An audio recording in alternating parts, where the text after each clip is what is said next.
Apocalipse, capítulo 2, verso de número 1. Hoje é culto de ceia, por isso não vamos separar as crianças, então segure aí o seu filho, não deixe que ele fique correndo para não chamar a atenção dos outros irmãos.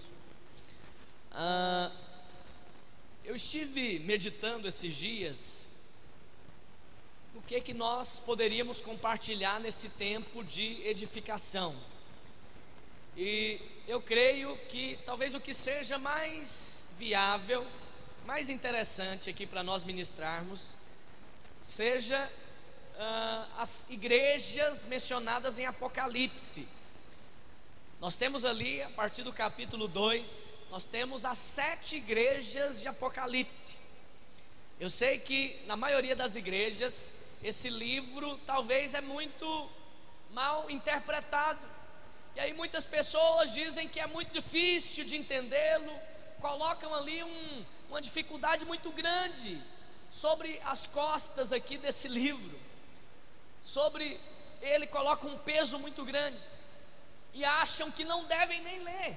Eu já vi pastores aí de televisão, pastores famosos, na verdade um pastor eu ouvi dizer que ele falando ali em uma das suas pregações que não era importante o livro de Apocalipse, porque nem ele entendia. Então por que os irmãos deveriam ler? E nós sabemos que toda a palavra, ela é a verdade. Precisamos acompanhar cada passo, tudo aquilo que a palavra de Deus nos fala, nós precisamos então valorizá-la. E hoje nós vamos estudar a primeira carta de Apocalipse, primeira carta à igreja de Efésio, e nós vamos mostrar para você que não é esse bicho de 7 cabeças, muito pelo contrário. A Bíblia é muito completa, e ela, ao mesmo tempo que ela lança ali uma palavra que é um símbolo, ela gera a explicação, ela mostra para você o que representa. Então hoje o meu alvo também é tirar da sua cabeça esse pensamento de que nós não temos que ler o livro de Apocalipse, que não é um livro importante. Eu quero tirar isso da sua mente. É importante sim, nós podemos entendê-lo sim, amém? Aleluia. Então pegue a sua Bíblia, vamos ler o texto. Apocalipse 2, verso de número 1. Essa é a primeira igreja. Diz assim a palavra do Senhor: ao anjo da igreja em Éfeso escreve: estas coisas diz aquele que conserva na mão direita as 7 estrelas e que anda no meio dos 7 candeeiros de ouro. Conheço as tuas obras, tanto o teu labor como a tua perseverança, e que não podes suportar homens maus, e que puseste à prova os que a si mesmos se declaram apóstolos e não são, e os achaste mentirosos.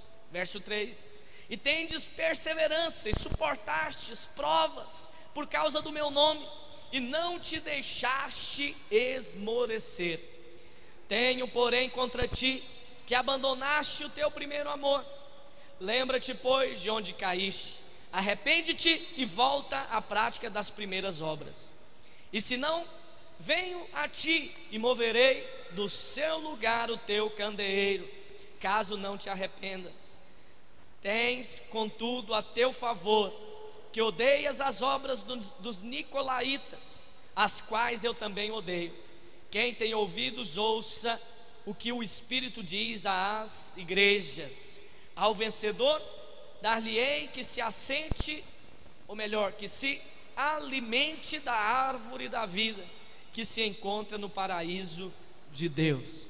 Põe a mão no seu coração e diga assim comigo: Senhor, o meu coração está aberto para receber a tua palavra, que é viva e eficaz e mais cortante do que uma espada de 2 gumes. Diga: eu recebo a palavra do Senhor na minha mente e no meu coração, em nome de Jesus.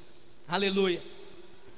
Bom, antes de nós entrarmos aqui no que essa carta de fato simboliza, eu quero mostrar para você algumas coisas. Essas igrejas nós podemos estudá-las com 3 aspectos, mas eu quero me deter em apenas um deles. Nós podemos estudá-las no aspecto histórico.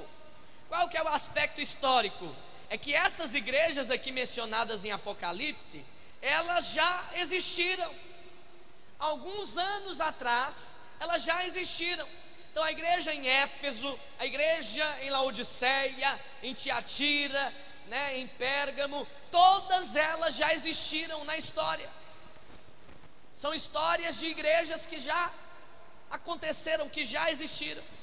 Mas eu não quero me deter aqui no aspecto histórico apenas, se bem que nós vamos ter que dar uma pincelada aqui para você entender do que se trata essa igreja, o ambiente que ela existiu, para nós compreendermos bem o que o Senhor quer ministrar aqui no nosso meio. Então tem o aspecto histórico, o aspecto profético.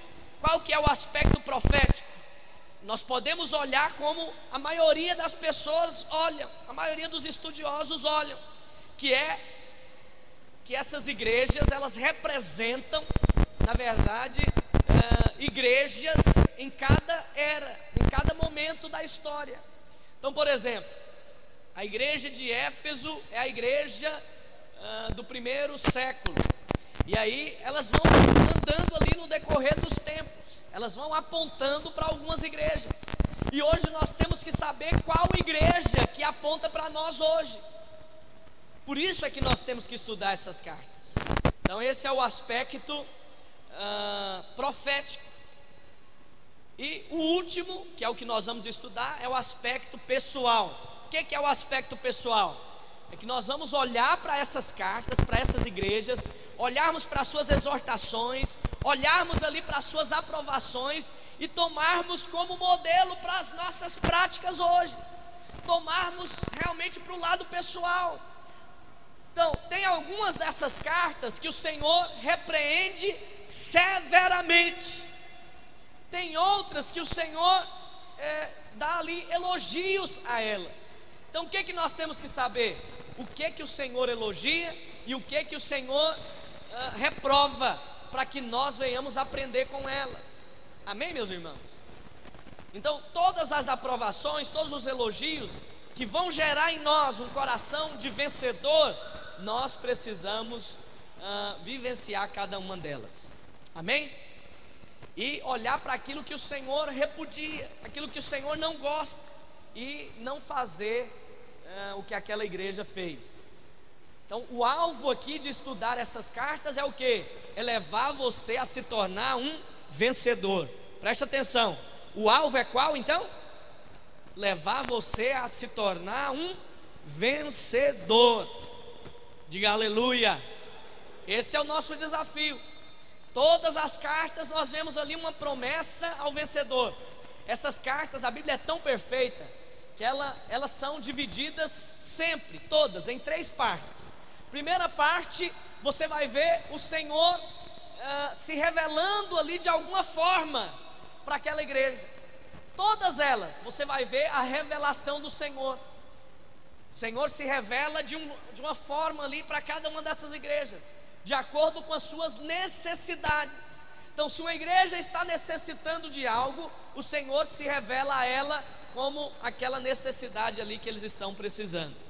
A outra parte da carta é o seu conteúdo, as repreensões e os elogios. Isso aqui eu acho que é o mais importante, para que você possa aprender o que essas igrejas fizeram que agradaram ao Senhor e o que elas fizeram que o desagradaram. E a última parte é a parte da recompensa ao vencedor. Diga assim comigo então, diga: a representação do Senhor, ou melhor, a revelação do Senhor, a mensagem à igreja e a promessa ao vencedor. Fala para o seu irmão, diga: a revelação do Senhor, a mensagem à igreja e a palavra aos vencedores. Nós vamos estudar essas 3 coisas aqui em cada uma dessas igrejas. Agora, antes de nós entrarmos, eu preciso falar algo ainda para você. Talvez você fale, pastor, mas quem são os vencedores? O que é ser um vencedor? Porque às vezes nós achamos que o vencedor é aquele que faz coisas extraordinárias. Pois deixa eu te falar aqui algo. O vencedor é aquele que é normal no tempo de anormalidade. Então, por exemplo, no tempo de anormalidade, no tempo onde só há corrupção, ser vencedor é o quê? É não se corromper, é não ser corrupto. Quantos estão me entendendo aqui? Diga glória a Deus. Talvez alguém diga, pastor, então eu sou vencedor demais. Será? Será se você não tem entrado na anormalidade do mundo? Porque aí fora, quem é normal, quem é segundo o padrão de Deus, ele vai, como que eu posso dizer? Ele vai ser criticado, mal falado, difamado. Se nós queremos ser vencedores, nós precisamos ser normais no tempo da anormalidade. Você não tem que ser extraordinário. Sei que alguém pode pensar, mas eu tenho que fazer coisas extraordinárias. Não, você tem que fazer o simples. Você tem que fazer o simples. Por que nós vamos fazer esse projeto aqui, Eu Funciono? Porque quem faz isso aqui é o que está vivendo o padrão normal de um cristão. E na célula não deveria ser obrigação, deveria ser prazer. Levar visitantes nas células e nos cultos não deveria ser algo pressionado, obrigado, deveria ser prazer. Orar pelo menos uma vez no prédio da igreja não deveria ser obrigação, deveria ser prazer. Então nós temos que ser normais nesse tempo de anormalidade. Diga aleluia. Diga, eu creio que eu serei um vencedor. Uma outra coisa, o vencedor é aquele que vai bem até o final. Nós não estamos aqui numa corrida de 100 metros. Nós estamos aqui numa maratona. E na maratona não importa o começo explosivo. Tem gente que começa explodindo, ele fala, uau, meu Deus, aquele ali vai longe. Mas aí no meio do caminho, no meio da corrida, ele para, ele desiste, ele volta, ele retrocede. O Senhor não está tão interessado da forma como você larga, mas está interessado de como você vai chegar lá no final. Amém, irmãos? Então essa corrida, ela nos fala de algo, que a explosão do início ela não faz muita diferença, mas a constância com a qual você vai correr nela é quem vai fazer a diferença se você se tornará um vencedor ou um derrotado. Diga assim para o seu irmão, você pode até ter largado mal, mas o que importa é como você vai chegar no fim. Amém? Deus não fica impressionado com a velocidade que você sai. Vou liderar, vou correr, eu vou fazer, eu vou multiplicar, eu vou ganhar gente. Mas aí depois vou desviar, não quero saber mais de nada. Deus não está muito interessado com o barulho do começo. O que vai valer mesmo é quem chegar até o final. Então o vencedor é aquele que chega fiel até o fim. Então cada igreja representa um período da história, e nós precisamos então entender como nos tornar um vencedor em cada um desses momentos.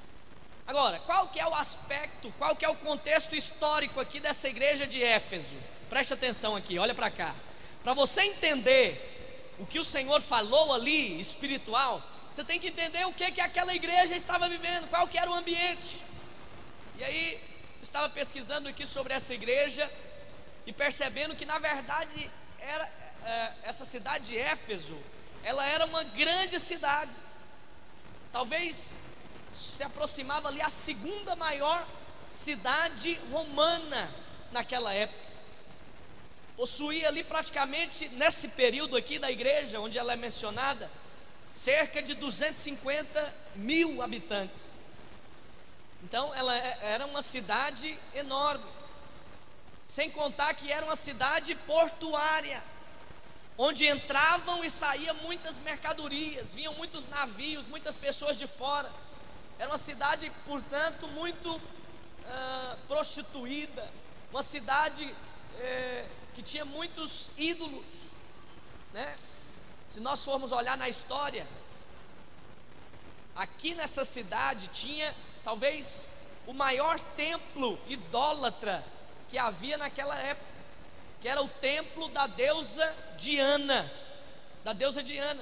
que era uma deusa adorada através do sexo. Então imagina comigo como que era o ambiente dessa cidade. As pessoas chegando, sabendo que tem ali um lugar onde há uma deusa que recebe a adoração através do sexo, e é gratuito.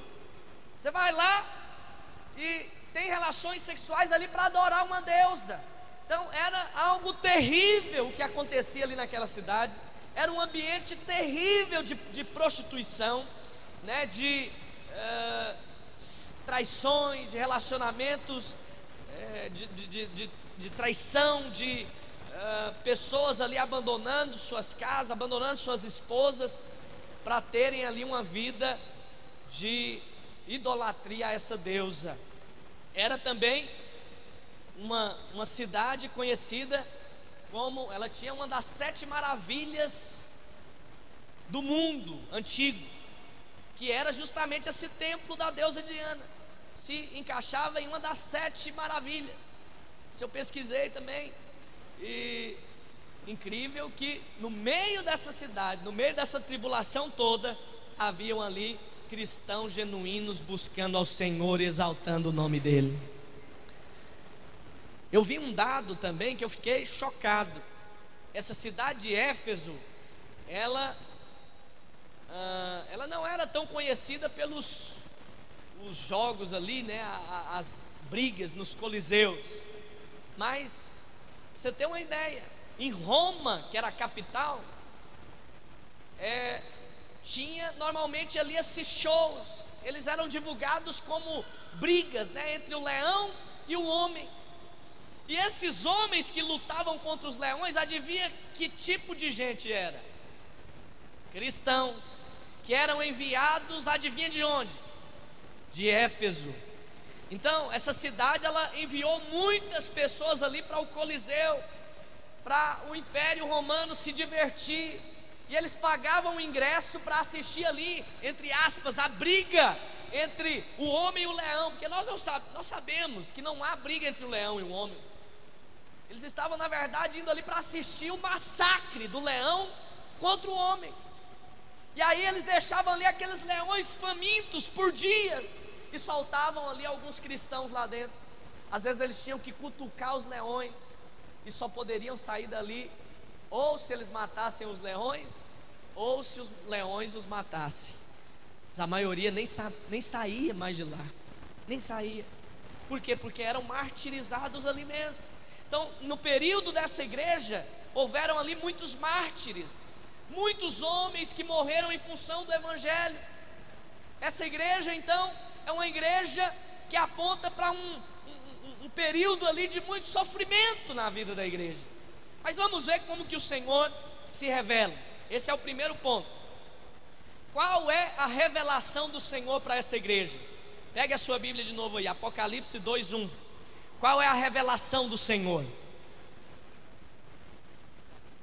A palavra de Deus diz: ao anjo da igreja em Éfeso escreve: estas coisas diz aquele que conserva na mão direita as 7 estrelas e que anda no meio dos 7 candeeiros de ouro. Então a revelação do Senhor, ou melhor, antes de vermos a revelação, você tem que entender quem é o anjo da igreja.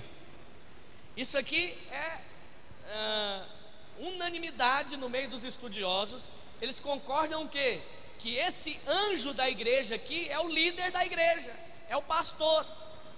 Então o anjo aqui são os pastores. A carta foi direcionada ao pastor, para que o pastor pudesse então compartilhar com a igreja. E é justamente isso que nós estamos fazendo aqui. compartilhando, ministrando com os irmãos. E aí, o Senhor fala então ali ao anjo da igreja, de acordo com a necessidade especial. Ele fala o nome dele. Qual que é o nome do Senhor aí nessa carta? Ele diz: eu sou aquele que conserva na mão direita as 7 estrelas, e que anda no meio dos 7 candeeiros de ouro. Pastor, olha, é por isso que eu acho difícil entender a Bíblia. Por isso que eu acho difícil entender o livro de Apocalipse. Porém, se você voltar um pouquinho, volta lá, Apocalipse 1, verso 20. A Bíblia fala o que é o candeeiro. A Bíblia fala o que ele significa. Fala o que são essas 7 estrelas que o Senhor tem na mão. Vamos ver então, Apocalipse 1, 20. Olha o que diz: quanto ao mistério das 7 estrelas, o Senhor fala que Ele é aquele que tem as 7 estrelas na sua mão direita. Então, o que são as 7 estrelas? Olha só. Quanto ao mistério das 7 estrelas que viste na minha mão direita, e aos 7 candeeiros de ouro, as 7 estrelas são o que, meus irmãos? O que está aí na sua Bíblia? São os anjos das igrejas. Então são os líderes. As 7 estrelas que estão na mão direita do Senhor, na verdade são os líderes da igreja. Aí ele fala mais: e os 7 candeeiros são as 7 igrejas. Então vamos trocar aqui, para você entender melhor.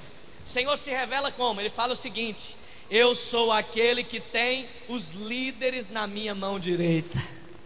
Isso aqui é um consolo maravilhoso, porque quando você passa por alguma dificuldade, você tem que entender o seguinte: você está nas mãos do Deus poderoso. Quando você passa alguma crise lá na sua célula, lá no seu discipulado, você tem que entender o que? Eu estou na mão do Deus poderoso, nada vai me faltar, nada me será maior do que o meu Deus, porque eu sei que Ele é quem me fortalece. Então esse é um consolo, na verdade, para essa igreja. Vocês estão na minha mão direita. Mas o Senhor fala mais: eu sou aquele que está no meio da igreja. Candeeiro aqui é o mesmo que igreja. Então o Senhor está passando no meio da igreja. Quantos aqui são igrejas do Senhor? Levanta a mão aí para eu ver. Aleluia. Quantos creem que o Senhor está passando aqui no nosso meio agora? Oh, irmãos, por que o Senhor passa no nosso meio? Ele passa para nos auxiliar, Ele passa para nos ajudar, Ele passa para nos dar uma palavra de ânimo, Ele passa para nos alegrar, Ele passa para nos gerar vida. Então o Senhor está passando no meio da igreja. Essa é a forma como o Senhor se revela à igreja que está aqui em Éfeso. Isso é maravilhoso. O Senhor está passando no nosso meio. Então, no meio da adversidade, não precisa ficar preocupado. O Senhor tem você nas mãos dele. Nos momentos onde você está se sentindo só, fique tranquilo, o Senhor está passando no nosso meio. Diga aleluia. Essa é a revelação. Amém? Quantos compreenderam aqui? Diga aleluia. Segundo, a mensagem à igreja, verso 2. Verso 2 ao 6. Vamos ver aqui o que o Senhor fala a essa igreja. Quais são as repreensões e quais são os elogios. O que você tem que ficar atento? Você tem que ficar atento o que essa igreja fez que foi ruim, para você não fazer. E o que ela fez que o Senhor admirou, para que você faça. Quem quer ser vencedor aqui, diga aleluia. Então você tem que fazer o que essa igreja fez de bom. Amém, irmãos? Olha o que diz, verso 2. Apocalipse 2:2 diz: conheço as tuas obras, tanto o teu labor como a tua perseverança.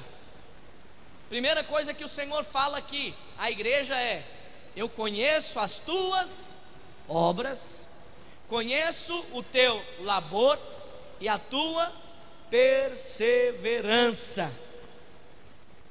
Perseverança. Eu quero dar aqui um exemplo futebolístico para você me entender bem. Vamos usar aqui a vida do jogador. Quantos aqui gostam de futebol? Alguns, né? Então o jogador, ele é contratado por um time A, e aí ele vai jogar o primeiro jogo. Aquele ali é o trabalho dele. O fato dele entrar no campo para jogar, isso nós falamos que é o trabalho dele, é a obra dele que ele está exercendo. Ele tem que fazer por quê? Porque ele é um jogador. Se ele não jogar, ele vai ser demitido. Assim como nós somos cristãos, o Senhor requer algumas coisas de nós. Ele quer que você tenha um testemunho aprovado. Ele quer que você seja um cristão que prove da glória dele, da vida dele. Então esse tem que ser as nossas obras. É o trabalho que eu tenho que exercer na obra de Deus, porque o Senhor me chamou para isso. É eu jogar porque eu agora assinei o contrato, eu tenho que fazer. Mas o que é o labor? O que é o labor? O labor é aquele jogador ali agora, ele nem está na hora do treinamento mais, mas ele decide treinar em casa. E ele agora sua a camisa, ele agora faz uma alimentação diferenciada. Ninguém está pedindo para ele fazer isso, mas ele está fazendo além do que lhe foi pedido. Isso é o que nós chamamos de labor. Você só vai ouvir falar de jogadores que marcaram a história aqueles que laboraram, que suaram a camisa, que de fato investiram tempo em se dedicar, em se aperfeiçoar, em aprender uma jogada nova, em aprender uma estratégia nova, um drible novo. Por que ele aprendeu? Porque ele teve labor. Ninguém insistiu para ele fazer, ninguém pediu para ele fazer, porém ele decidiu suar a camisa. Ele está agora ali naquele time e ele fala: rapaz, esse time tem que ganhar hoje, nem que eu derrame agora gotas de suor aqui nesse campo, mas esse time vai correr, eu vou ganhar, eu vou marcar. Então isso é o labor. É quando você faz além do que lhe é exigido. Amém ou não? Amém, irmãos? Tem muitos que têm obras, mas poucos têm suado a camisa na obra de Deus, têm tido labor. E tem o terceiro nível, que é o mais poderoso, que é a perseverança. O que é a perseverança? Usando aqui esse exemplo do jogador, o técnico fez todas as alterações, 20 minutos do segundo tempo, e aí o camarada torce o pé. Ninguém é louco de pedir para ele continuar. Todo mundo entende. Não, irmão, eu entendo. Você quer sair? Pode sair, eu entendo. Vamos ficar com um a menos, mas não tem problema, você não consegue. Mas o que é a perseverança? Mesmo com o pé machucado, mesmo com o pé doendo, ele vai lá e ele chuta, e ele faz. Ele fala: não, eu vou até o final, rapaz, eu vou correr, o sangue está quente ainda, vamos lá. Dá para continuar mancando, mas eu vou. Isso é perseverança. Ninguém pediu para ele fazer, porém ele decidiu ir além. Essa igreja tinha essas três coisas. Era um povo que tinha obras, era um povo que suava a camisa na obra de Deus, e um povo que tinha perseverança. Eles faziam para valer, de fato eles oravam, de fato eles pagavam o preço, jejuavam, iam atrás das pessoas. Por quê? Porque tinha perseverança. Perseverar é ir até o fim. Diga: perseverar é ir até o fim. Fala para o seu irmão: perseverar é ir até o fim. Quantos têm desistido no meio do caminho? Temos que ter essas três qualidades dessa igreja: obras, labor e perseverança. Amém? Segunda coisa que o Senhor fala para essa igreja, ainda no verso 2, na parte B, diz assim, ele fala, né: conheço tuas obras, o teu labor, a tua perseverança, e que não pode suportar homens maus, e que puseste à prova os que a si mesmos se declaram apóstolos e não são, e os achaste mentirosos. Então essa igreja aqui era uma igreja tão séria, a ponto de testar aqueles que se declaravam apóstolos. Até os apóstolos eles testavam, para saber se realmente era de Deus a palavra que era mencionada, para saber se aquilo ali realmente é a verdade que o Senhor quer ministrar. Nós precisamos no nosso meio de pessoas que são assim. Você não pode acreditar em tudo que as pessoas falam aí fora. Esses dias eu vi um pastor descendo a lenha aí em tudo, né? Falando, o Brasil está debaixo de juízo, o Brasil não sei o que, a ira de Deus está sendo derramada sobre o país. Irmãos, a Bíblia fala que quando a ira de Deus, a cólera de Deus for derramada, a igreja não vai estar mais aqui. É o período que nós chamamos de a grande tribulação. Como que nós estamos debaixo de juízo de Deus? Como que nós estamos debaixo de cólera, da ira de Deus, se nós ainda estamos aqui? Como que Deus vai misturar todo mundo no pacote e falar, não estou nem aí para a igreja, não estou nem aí para ninguém, vou descer o porrete, vou mandar fogo mesmo, vou mandar miséria mesmo? Então cuidado com mensagens que vêm às vezes ali de uma forma que parece muito bonita, né? Não, nós estamos debaixo de juízo mesmo, não é possível que o trem está feio, meu amigo. Você vai comprar uma coisa aí no mercado, caríssimo, político, tudo ladrão. Aí você fala, não, só pode ser juízo de Deus. Não é ainda, filho, não é. Pode ter certeza que quando o juízo de Deus vir realmente, quando a ira de Deus for derramada, os vencedores não estarão mais aqui, porque vai ser o período chamado a grande tribulação. Mas em outro momento nós vamos estudar sobre isso. Mas interessante é que essa igreja aqui, elas checavam o que era falado, elas checavam a mensagem que era ministrada, porque eles tinham uma grande seriedade. Eles não olhavam só para a oratória, só para a forma como era falado, não. Eles olhavam ali também para o que era ministrado, para o que estava sendo ensinado.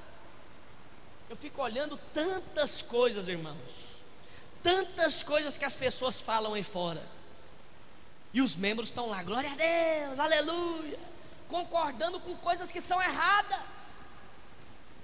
Esse dia mesmo que eu vi o pastor falando, rapaz, eu não entendo o livro de Apocalipse, você não precisa ler, e o povo, glória a Deus, graças a Deus. Falei, meu Deus do céu, a que ponto nós vamos chegar? Essa igreja aqui era uma igreja, além de ter obras, labor, perseverança, era uma igreja muito séria, checava os ensinos ali que eram ministrados. Amém? Terceira mensagem aqui nesse texto, está no verso 3, passa um pouquinho para frente. Quem está entendendo aí, diga glória a Deus. Essas duas primeiras são elogios. Nós devemos ter obras, labor e perseverança, e precisamos ser um povo que checa as realidades da palavra. Terceira coisa que a Bíblia fala dessa igreja, está no verso 3, diz assim: e tens perseverança, e suportaste provas por causa do meu nome, e não te deixaste esmorecer. Então olha só, esse povo aqui, eles tinham perseverança no meio das provas, eles não esmoreciam, muito pelo contrário, eles mantinham o nome do Senhor ali erguido, como um estandarte, como uma bandeira. Eles tinham o nome do Senhor, eles conservaram o nome do Senhor, conservaram aquilo que o Senhor representa, passaram por perseverança, ou melhor, passaram por provas com perseverança. Meu irmão, a perseverança, ela só pode ser observada no meio de uma adversidade, no meio de uma provação. Eu costumo dizer que a pressão vai vir, a provação vai vir, mas olha para cá preste atenção no que eu vou te dizer. Quando a provação vem, quando o teste vem, ele vem para te aprovar. Deus nunca quer mandar um teste para reprovar você, para te humilhar, para dizer que você não é nada. Não, ele vem para dizer que você pode, que você consegue, que você pode vencer. Mas quantos não têm perseverado no meio da provação? Quantos têm desistido no meio da crise, no meio da dificuldade, no meio da pressão? É quando a pressão vem que você conhece verdadeiramente os vencedores. É ou não é? Eu sei que tem aqueles momentos que a pessoa fala: nossa, fulano, me desculpe. Não, nem esquece o que eu falei, porque o que eu falei, eu estava com a cabeça quente demais. Pois é aquilo ali que você é. Quando você está com a cabeça fria, é muito, muito bom. Aqui no culto, ninguém vai falar palavrão. Aqui está todo mundo muito bonitinho, arrumadinho, todo mundo bem sentado, bem postado. Mas o que você realmente é quando você está debaixo de pressão. O que você fala quando a pressão vem? Do que você chama as pessoas quando a pressão vem? Quando alguém pisa no seu calo? Qual é a sua forma de agir? Esses dias conversando com o irmão, e ele falando que tinha acontecido uma situação que ele ficou muito envergonhado. E ele dizendo que ali no íntimo dele borbulhava um desejo de meter a mão na cara de todo mundo, de gritar sair gritando, e bater em todo mundo. Eu falei: o que você fez? Não, eu me conti. Eu falei: Senhor, me ajuda, Senhor, só pela tua graça, me ajuda. E eu falei: e aí, você bateu em alguém? Não, não bati em ninguém não. Você falou alguma bobeira? Não, não falei bobeira nenhuma. Eu falei: esse é o padrão. Você pode até ter vontade, não fazendo é o que vale. Uma vez alguém chegou falando: pastor, eu estou com vontade de matar um fulano ali. Eu falei: não mata não, irmão, perdoa ele. Não mata não, perdoa o irmão, ama ele. Faz isso não, você vai acabar com a sua vida. Lógico que falar que vai matar, o que ele queria mesmo era pegar ele de jeito, né? Não ia matar mesmo. Mas o que nós vamos mostrar, a realidade é quando a pressão vem. E Deus vai mandar testes. Deus vai mandar situações para quê?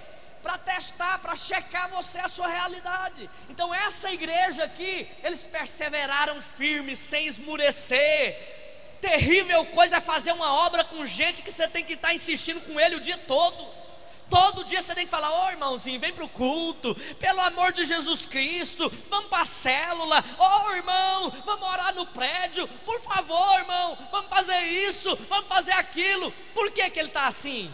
Por que ele está assim? Talvez porque ele nem converteu direito ainda. Quem converteu, ele vai ter anseio pela glória de Deus, irmãos.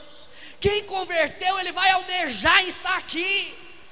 Nós não vamos ficar precisando aí ligar, mandando mensagem, tarará, aquele negócio todo. Por quê? Porque ele tem um anseio pela presença de Deus. Ele não esmurece facilmente. Terrível coisa é aqueles irmãos que você nunca pode contar com eles. Um dia ele está bem, outro dia ele está mal. Um dia você acha que ele converteu, outro dia ele está no inferno de novo. Um dia ele está na bênção, outro dia ele fala: não quero ver a cara de ninguém mais dessa igreja. Cuidado do jeito que você tem vivido a sua vida cristã. Nós precisamos perseverar até o final, amém, irmãos? Deus não liga muito para você quando você está na calmaria. O que Deus está olhando mesmo é no tempo que a tempestade vem.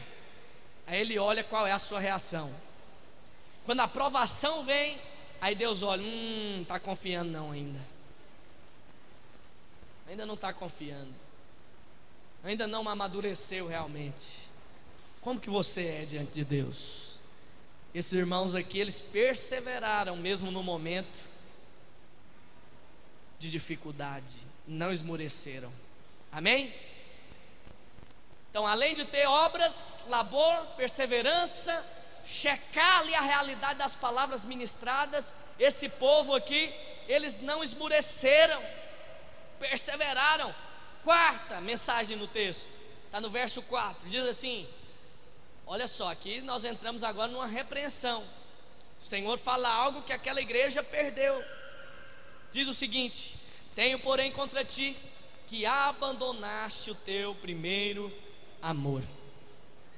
A palavra primeiro aqui nesse texto é a mesma usada lá em Lucas 15, 22. É a palavra protem, que significa o melhor.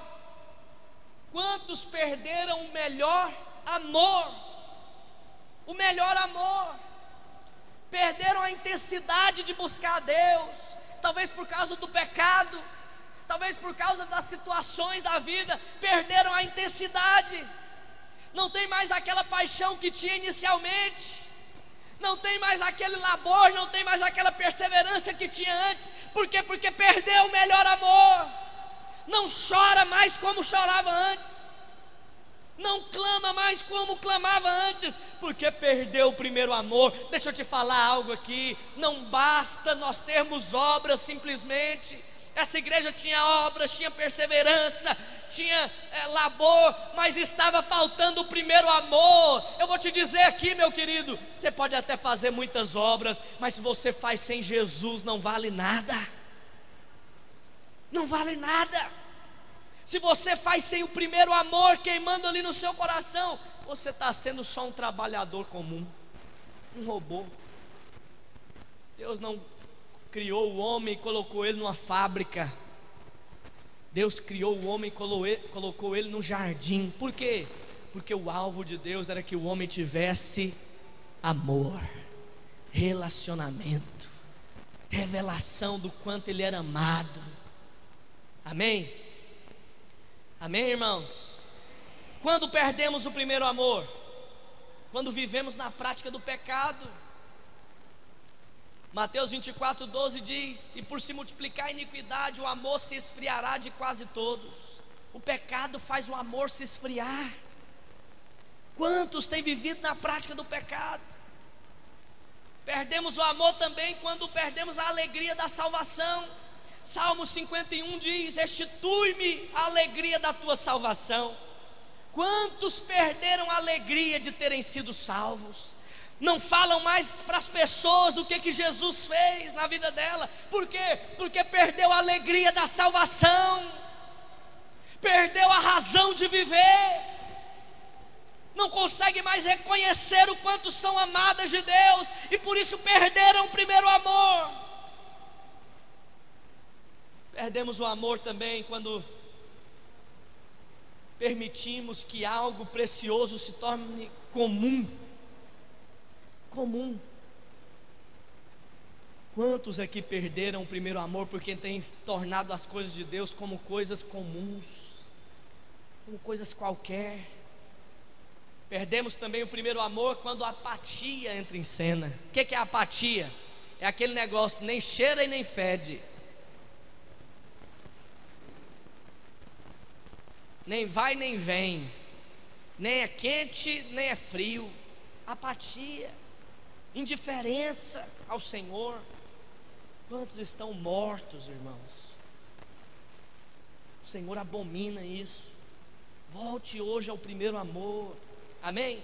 Volte hoje. Volte. Aleluia. Amém, irmãos?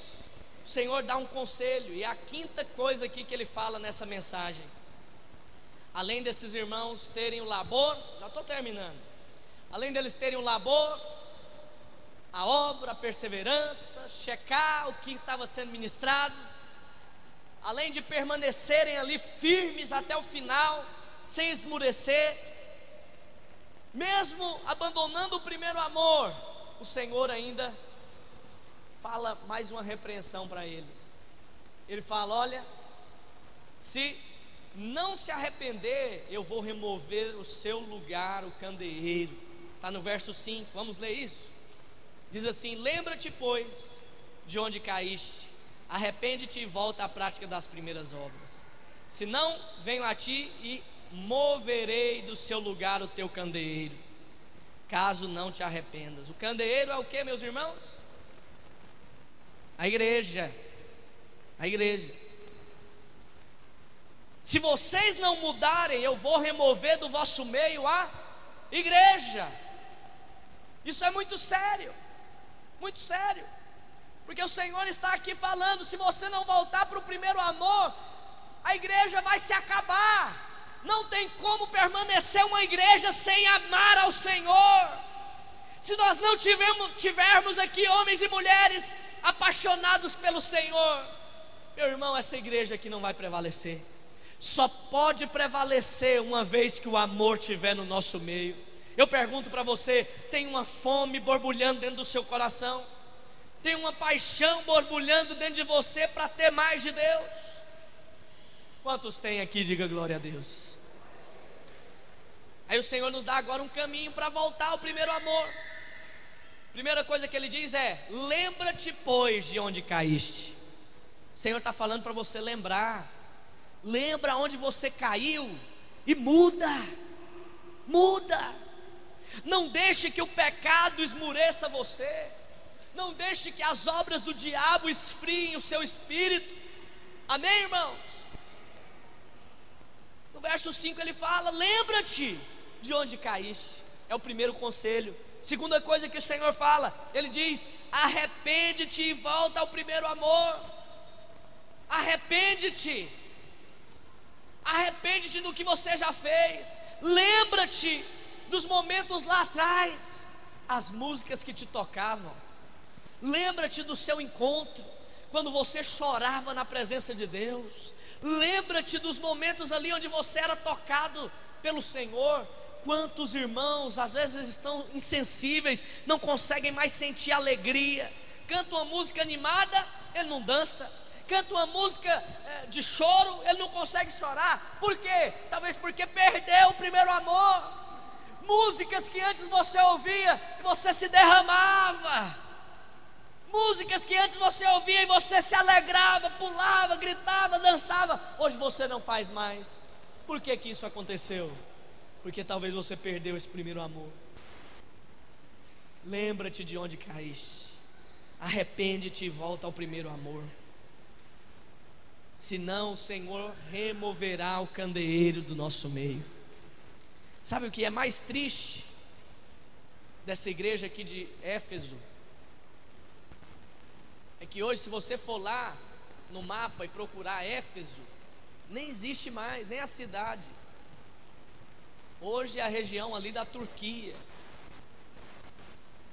Você tem uma ideia?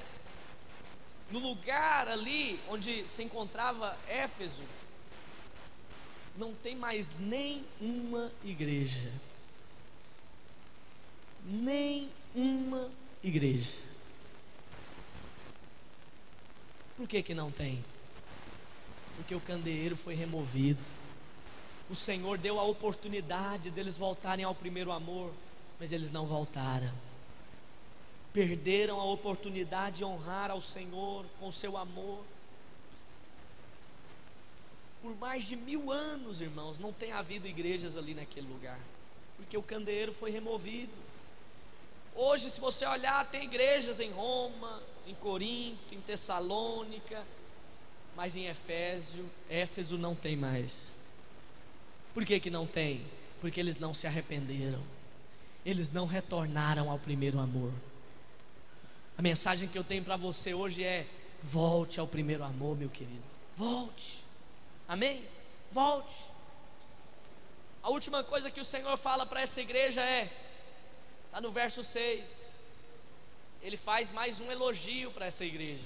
Diz assim: tens contudo a teu favor que odeias as obras dos nicolaítas, as quais eu também odeio. Essa palavra nicolaítas, ela não tem uma tradução no grego, no hebraico. Então, quando isso acontece, nós entendemos que essa é uma palavra que o sentido, o significado está nela própria. Então, se você dividir essa palavra nicolaicos, que é da onde ela descende, você vai ter a palavra nico ou nical e a palavra laos. Essa palavra nico, ela significa conquistar, mas a palavra laos é povo comum. Nicolaicos então significa o quê?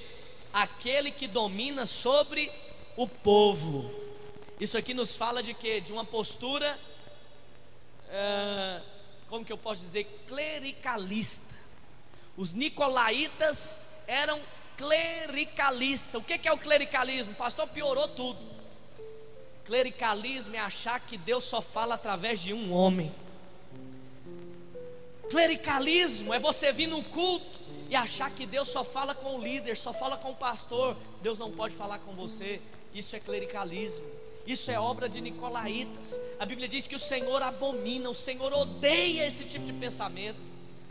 Eu vou ali porque tem um pastor agora ali do fogo e ele derrama a glória sobre todo mundo, eu vou lá então. Ixi, menina, ali agora eu recebo. Eu estou precisando de uma cura, mas não tem mais nenhum pastor na cidade que é usado em curas. Meu querido, Deus pode usar você. Tira essa mentalidade clericalista de que Deus só faz através de alguns. Só que tem uma carta aqui que nós vamos falar mais a fundo sobre isso aqui, porque é muito importante. Não quero me delongar nesse ponto aqui. Eu quero encerrar falando para você. Nós falamos sobre a revelação da igreja, ou melhor, a revelação do Senhor à igreja, a mensagem da igreja, mas tem o último, que é a palavra ao vencedor. E essa eu quero que você leia comigo em pé. Amém? Fique de pé. Vamos ler esse último verso. Os irmãos podem preparar a ceia. Nós já vamos servi-la. Verso 7. Vamos ver o que o Senhor fala que tem de recompensa aqui para essa igreja, para aqueles que são perseverantes, para aqueles que têm obras, que têm labor, para aqueles que não são iludidos com qualquer ensino errado. Qual é a recompensa que o Senhor tem para aqueles que odeiam as obras dos nicolaítas? Quais são as recompensas que o Senhor tem para aqueles que não abandonaram o primeiro amor? Apocalipse 2,7 diz: quem tem ouvidos, ouça o que o Espírito diz às igrejas. Ao vencedor dar-lhe-ei que se alimente da árvore da vida, que se encontra no paraíso de Deus. Você sabe que Deus tem um plano para nós. Muitos dizem que o plano principal de Deus é a salvação, mas preste atenção: se o homem não tivesse caído lá no Éden, o homem não necessitaria de ser salvo. Então nós não podemos dizer que o alvo principal de Deus é salvar, contanto que a salvação está sim no plano, mas não é o propósito principal. O propósito principal do Senhor para nós é que nós venhamos comer da árvore da vida. E eu digo para você, a árvore da vida é o próprio Jesus, meu querido. O vencedor aqui nessa igreja, ele vai ter a oportunidade de comer, de desfrutar do próprio Senhor Jesus dentro dele. Vai ter a oportunidade, o privilégio de desfrutar do mover de Deus dentro de si. Não há nada mais importante, não há nada melhor do que comer do Senhor, meu irmão. A árvore da vida aqui, então, é se alimentar do Senhor. Hoje o Senhor quer levar você a ter revelação de quem Ele é. Isso aqui eu já introduzo a questão da ceia. A ceia nós estamos comendo de Cristo, estamos comendo do Senhor. Ele disse: fazer isso em memória de mim. Ao beber desse cálice, você vai lembrar que este é o sangue da nova aliança. Ao beber desse pão, você vai beber, ou melhor, comer desse pão, você vai comer como sendo o meu corpo, que tira o pecado do mundo, que tira toda a enfermidade, toda a dor, todo o enfado, todo o cansaço. Antes de nós servirmos a ceia, eu quero convidar você a fechar os seus olhos aí no seu lugar. Você vai levantar suas mãos para o Senhor nessa hora. Enquanto nós tocamos aqui, fale com Ele. Fale para o Senhor, fala: Senhor, eu quero ser um vencedor, Jesus. Eu quero comer de Ti. Eu quero desfrutar, ó Deus, das Tuas promessas. Eu quero desfrutar de tudo aquilo que o Senhor tem escrito para a minha vida. Oh, levante suas mãos agora. Fale para Ele, abra sua boca.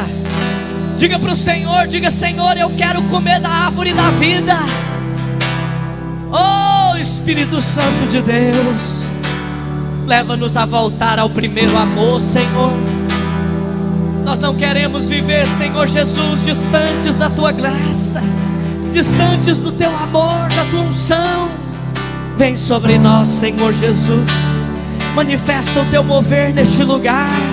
Oh, amado Deus, vem neste lugar, Senhor. Oh, vem, Jesus. Nós queremos comer de Ti, queremos provar do Teu amor, Jesus.